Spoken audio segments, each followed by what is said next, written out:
Buenas tardes, mi nombre es Luis Pablo González, soy licenciado kinesiólogo fisiatra, especialista en cuidados kinefisiátricos críticos de la Sociedad Argentina de Terapia Intensiva, jefe del servicio de kinesiología del Instituto Alexander Fleming y kinesiólogo de guardia de la Unidad de Cuidados Intensivos del Hospital General de Agudos Cosme Argerich.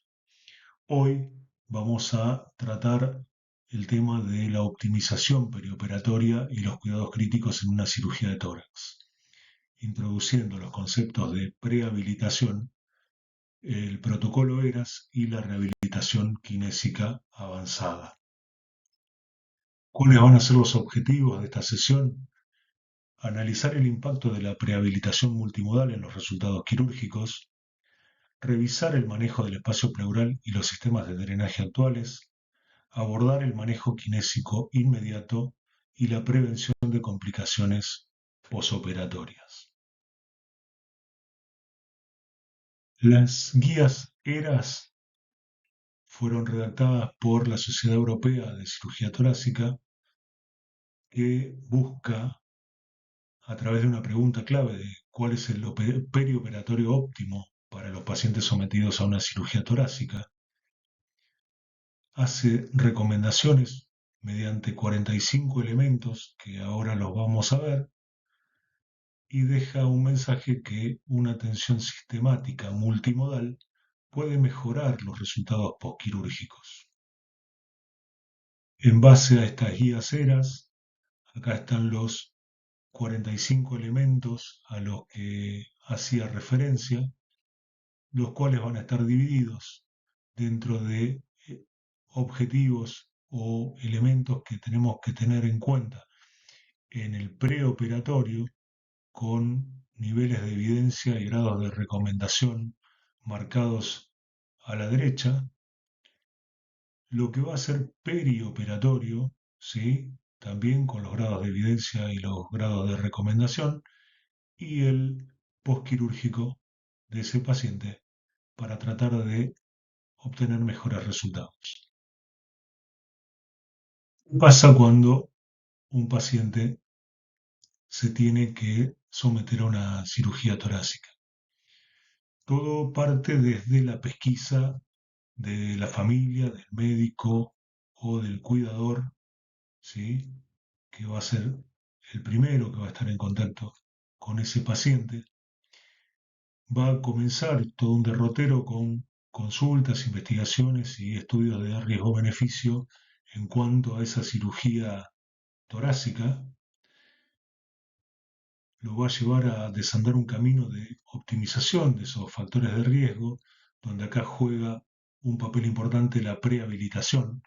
Esto se da en las primeras 2 a 4 semanas prequirúrgicas, donde se puede trabajar en mejorar esos factores de riesgo. Y ya acá pasa se va solapando lo prequirúrgico con lo quirúrgico propiamente dicho, que va a estar ya a cargo del equipo de cirugía y de anestesia. Cuando sale del quirófano, comienza esa recuperación funcional y luego de esta etapa de recuperación volvemos al entorno del paciente con el médico, sus cuidadores y sus familiares.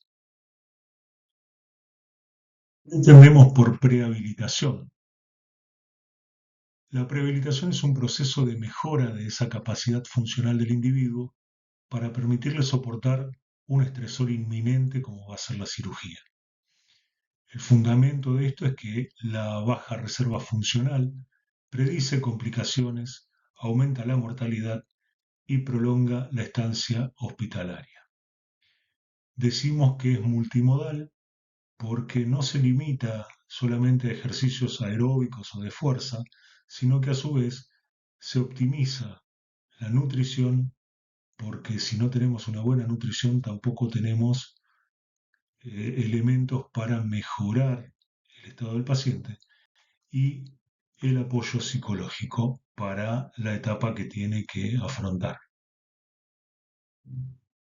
En una revisión del año 2024, donde estudian esto de la prehabilitación multimodal, vemos que lo primero con lo que nos vamos a encontrar es con un aumento de los factores inflamatorios en todo el organismo, producto de la injuria de la cirugía torácica. ¿Qué va a pasar? Acá tenemos qué va a pasar con los pacientes. En el estatus funcional previo, ¿sí? Pacientes que no hacían actividad física con pacientes que sí hacían actividad física y los cambios que van a sufrir si realizan esa prehabilitación, por lo menos en las primeras 3 semanas prequirúrgicas, ¿sí? Y los resultados que van a tener el, el postquirúrgico inmediato. El paciente que no estaba entrenado y no realiza prehabilitación va a tener un camino más tortuoso, donde seguramente aparezcan las complicaciones posoperatorias y esto lo pueda llevar o a la muerte o a una recuperación mucho más tortuosa y más lenta. Ese mismo paciente que no estaba entrenado pero que hizo prehabilitación va a tener también una recuperación lenta, pero va a llegar a un estatus funcional adecuado. Vemos la diferencia que hay en el paciente que estaba entrenado tanto sin prehabilitación como con prehabilitación, que sería lo óptimo, ¿sí? Para una recuperación más rápida y un estatus funcional muy parecido al prequirúrgico. ¿Qué evidencia hay en esa prehabilitación después de una resección pulmonar? ¿Sí? Acá, este es un trabajo randomizado, multicéntrico, realizado en República Checa, donde obtuvieron como resultado que realizando la prehabilitación hay una reducción de las complicaciones, hay una disminución de un 30 al 50% de las complicaciones posoperatorias, especialmente complicaciones pulmonares. Se reduce significativamente la estancia hospitalaria en una media que va entre los 1 y los 2 días. Hay una mejora en la reserva fisiológica basal, permitiendo una recuperación más rápida de los niveles previos que tenía ese paciente. Hay un mejor bienestar psicológico, reduciendo los niveles de ansiedad y depresión antes de la intervención quirúrgica. Esta eficiencia se da en la disminución de la tasa de reingresos a 30 días y mejora la relación costo-efectividad. ¿Cuál es el rol del kinesiólogo en esta prehabilitación? Primero, la evaluación del paciente. La evaluación del paciente a través del test de marcha de 6 minutos, que nos va a dar una idea de la resistencia aeróbica de ese paciente, y una evaluación de la fragilidad a través de un cuestionario como el cuestionario de Frey. Desde ahí se va a comenzar con un entrenamiento aeróbico moderado a vigoroso y de fuerza muscular. Además, se pueden trabajar los músculos respiratorios, mejorando la eficiencia ventilatoria y reduciendo las complicaciones pulmonares posoperatorias del paciente de alto riesgo. Esto se puede realizar con elementos que aumentan la carga umbral respiratoria. El test de 6 minutos con el que evaluamos es básicamente una caminata en un pasillo. Lo óptimo sería un pasillo de 30 metros llanos, donde el paciente va a caminar la mayor cantidad de metros posibles durante esos 6 minutos. Y el score de fragilidad va a hacerle las consultas sobre la fatiga, la resistencia, la actividad aeróbica que puede realizar el paciente, las comorbilidades con las que llega a esa cirugía y si tuvo o no pérdida de peso. Un score entre 3 y 5 puntos de este cuestionario nos da un grado de fragilidad alta del paciente. En esta revisión que se hizo en la prehabilitación de pacientes que fueron intervenidos por cáncer de pulmón, vemos que la mayoría de los artículos que fueron reclutados para esta revisión hacen hincapié en la educación preoperatoria, en el entrenamiento aeróbico, en el entrenamiento de la resistencia, el entrenamiento también de los músculos respiratorios. Algunos tomaron estrategias de relajación y regulación emocional, haciendo hincapié en el mindfulness, y muy poquitos tuvieron en cuenta los consejos nutricionales. Acá vemos el paciente que vamos a ver cómo está su función pulmonar, su función cardiovascular, cómo está su circulación, cómo está la difusión pulmonar, y no dejamos afuera a los factores hematológicos, a la masa muscular y a la movilidad articular de ese paciente. Esto es un estudio randomizado que se hizo en pacientes que iban a ser sometidos a cirugía torácica, donde se entrenaron los músculos respiratorios. Se entrenaron tanto la fuerza inspiratoria máxima como la fuerza expiratoria máxima, donde en la fuerza muscular de los músculos inspiratorios no hubo diferencias significativas, sí en cambio en la fuerza muscular expiratoria, que esto sería un buen augurio porque nos va a ayudar en el postquirúrgico en el clearance de secreciones. En cuanto a la calidad de vida, esto también se hizo con un grupo de tratamiento y un grupo control. Los que hicieron prehabilitación mostraron una mejor calidad de vida luego del posoperatorio. Estos, en el grupo control, pasa lo contrario, si bien no hay grandes diferencias. Esto fue el trabajo de multicéntrico randomizado y controlado que estudiaron estas variables. Cuando llegamos a la cirugía de tórax, acá tenemos que ver cómo se clasifica y qué abordaje vamos a tener en esa cirugía. Según la extensión de esa resección, esto pueden tener resecciones anatómicas, donde vamos a ver neumonectomías, lobectomías o segmentectomías, y resecciones no anatómicas, como la resección en cuña o la resección atípica utilizada frecuentemente para biopsias o nódulos periféricos.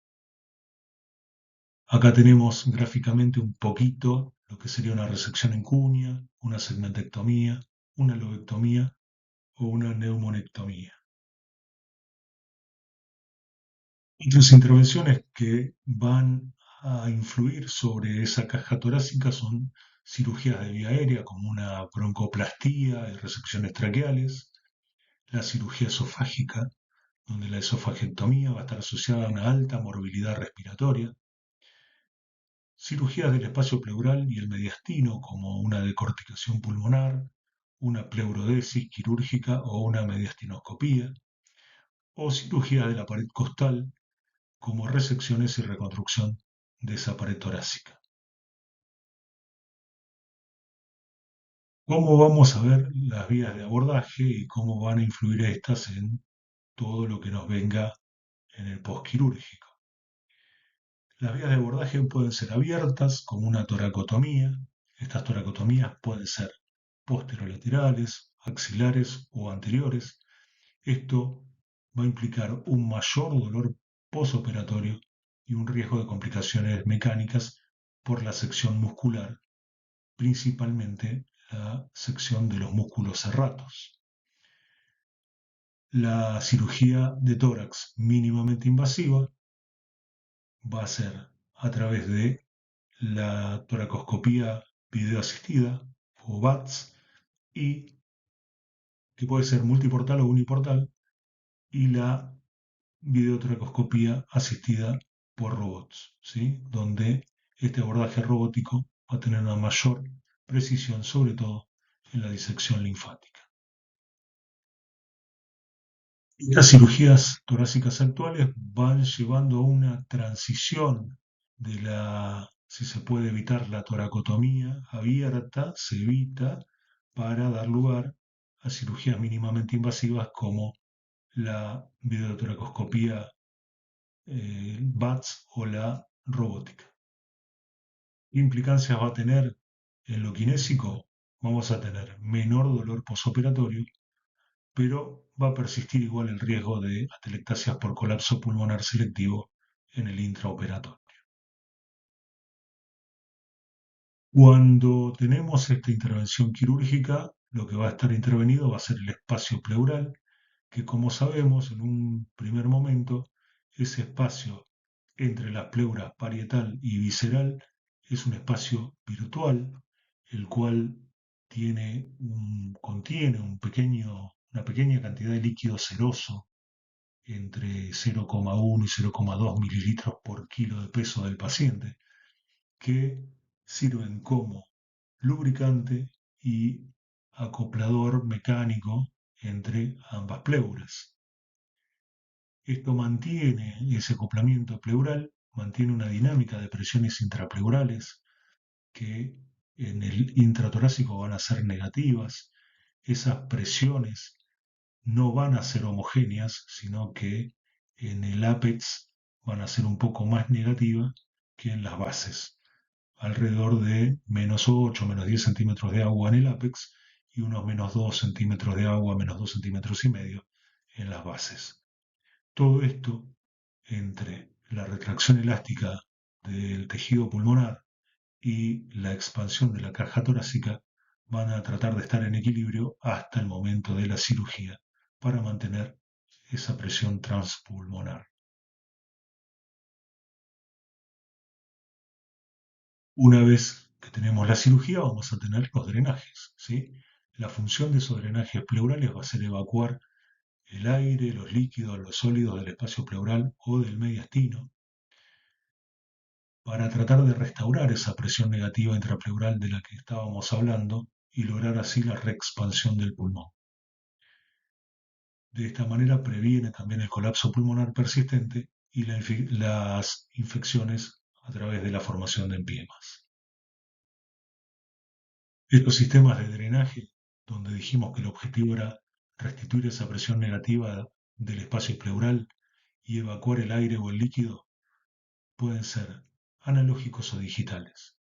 Dentro de los analógicos, lo que todavía seguimos encontrándonos en los hospitales es un frasco bitubulado o buló con un sello de agua, lo que hace que se comporte de manera unidireccional toda la salida de aire y fluidos desde el pulmón, y en pacientes que por ahí tengan una falla de expansión se usan generalmente el modelo de los tres tubos, donde el primero va a ser el de drenaje, el segundo es el sello de agua y el tercero va a ser la columna de agua que nos va a marcar la fuerza de succión a la que va a estar sometido el sistema intrapleural.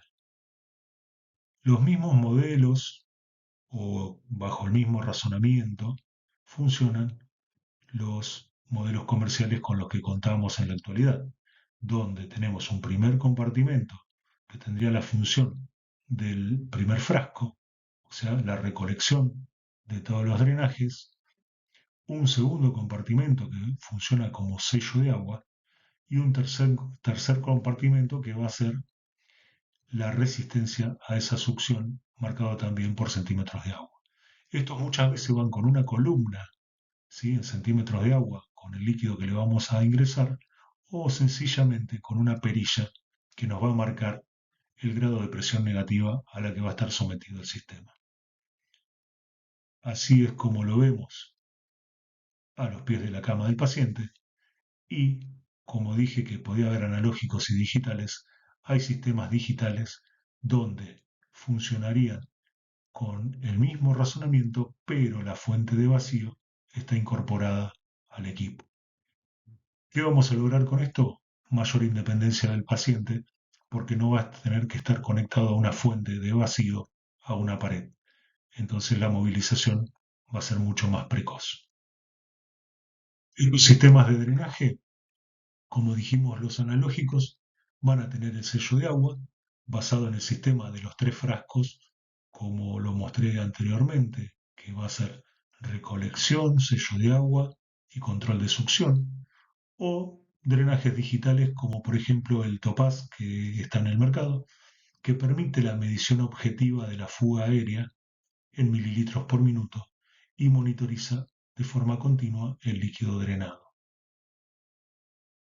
En una comparativa entre sistemas analógicos y digitales, la evidencia va a favor de los sistemas digitales que permiten una retirada más temprana del tubo, aproximadamente un día antes, y reducen la variabilidad interobservador. ¿Qué pasa cuando nos llega el paciente con el drenaje pleural? ¿Vamos a una succión continua o lo dejamos únicamente con el sello de agua? La succión puede acelerar la expansión torácica, pero también puede perpetuar fugas aéreas, que es el ciclo del boosting de la fuga. El consenso actual se prefiere la transición temprana al sello de agua sin succión externa para favorecer el cierre de fístulas parenquimatosas. Este boosting, ¿sí?, es un pulmón con falla de expansión que se somete a la presión negativa, ayuda a esta reexpansión, pero si lo perpetuamos, puede perpetuar la salida de aire desde la fístula y volvemos a tener un pulmón secuestrado. Por eso tenemos que muy, eh, estar muy atentos con el comportamiento de ese drenaje. Sistemas de drenajes especiales puede ser un tubo en T de Kerr que se usa en las VATS uniportales. Este sistema, justamente en T, va a permitir el drenaje de regiones apicales y basales a través de una única incisión. O las válvulas de Heimlich, que son válvulas unidireccionales de flujo, que son útiles para el transporte de emergencia, el manejo ambulatorio o se puede dejar en pacientes que tienen falla de expansión que le va a llevar mucho tiempo o drenajes o producción de líquido pleural bastante difícil de manejar. Acá vemos el tubo en T de Kerr. Esta T va a permitir el drenaje tanto apical como basal con una sola salida.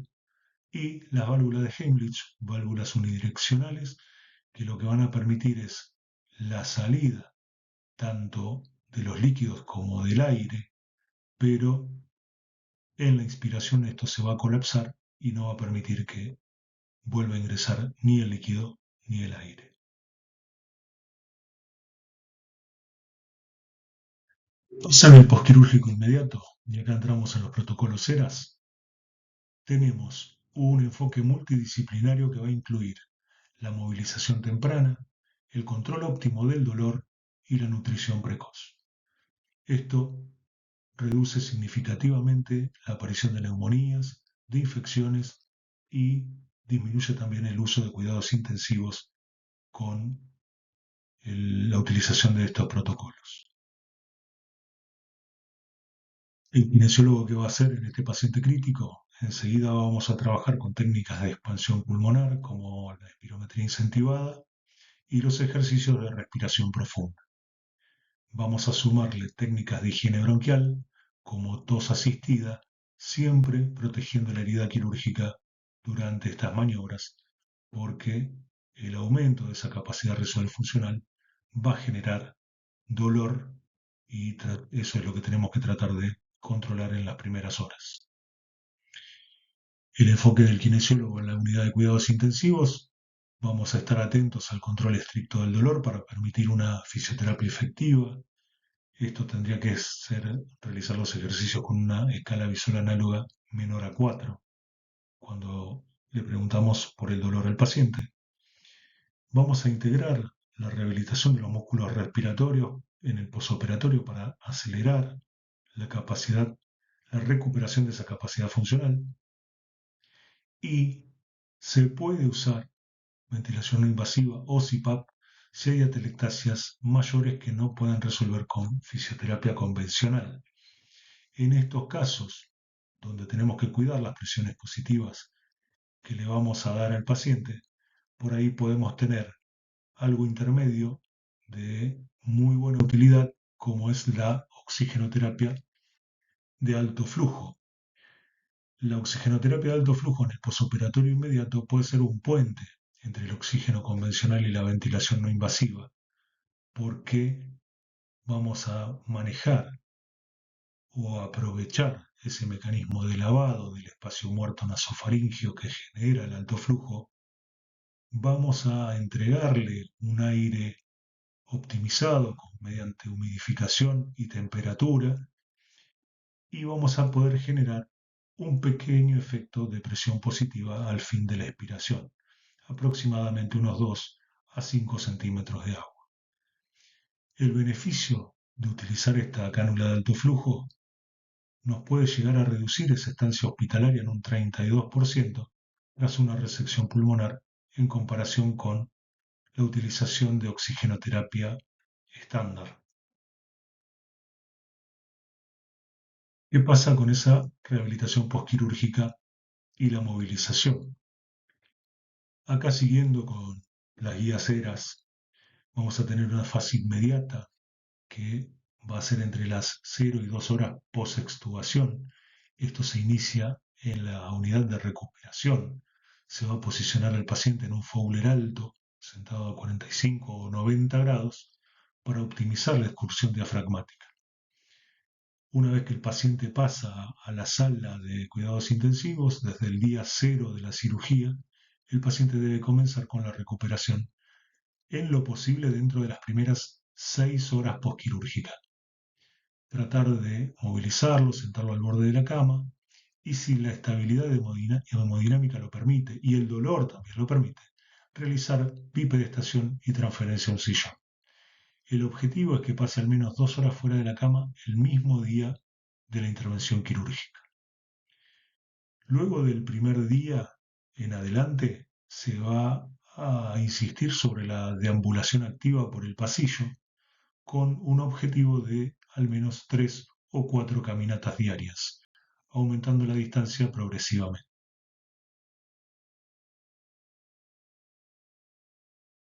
Tenemos que tener en cuenta para esa rehabilitación postquirúrgica y movilización inmediata lo que habíamos hablado anteriormente sobre la analgesia multimodal, que va a ser el facilitador número 1. Sin dolor, nosotros podemos avanzar en la rehabilitación. Si hay dolor, todo se complica. El manejo de los drenajes pleurales.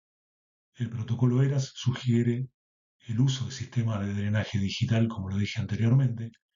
Esto es bastante costoso y por lo menos no me ha tocado en el desempeño en distintos centros donde he estado de contar con drenajes digitales. Y la restricción de fluidos para evitar la sobrecarga hídrica que previene ese pulmón húmedo y el edema de la pared torácica, lo que mejora el confort respiratorio durante el esfuerzo.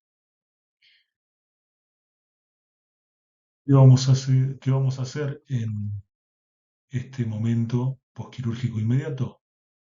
Espirometría incentivada, tos dirigida con soporte manual de la herida quirúrgica y enseguida ejercicios de rango de movimiento, sobre todo en el hombro ipsilateral a la cirugía para prevenir capsulitis adhesiva y dolor crónico neuropático.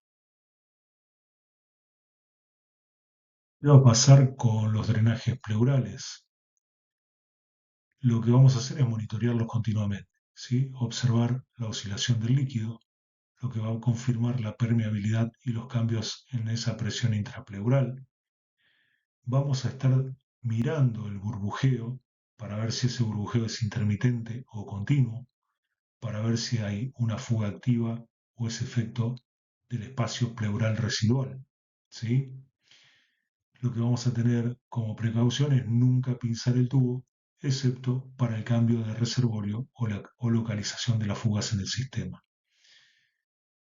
Si bien la mayoría de las cirugías torácicas van a venir postquirúrgico de una videotoracoscopía, generalmente lo vamos a recibir con un solo tubo de drenaje.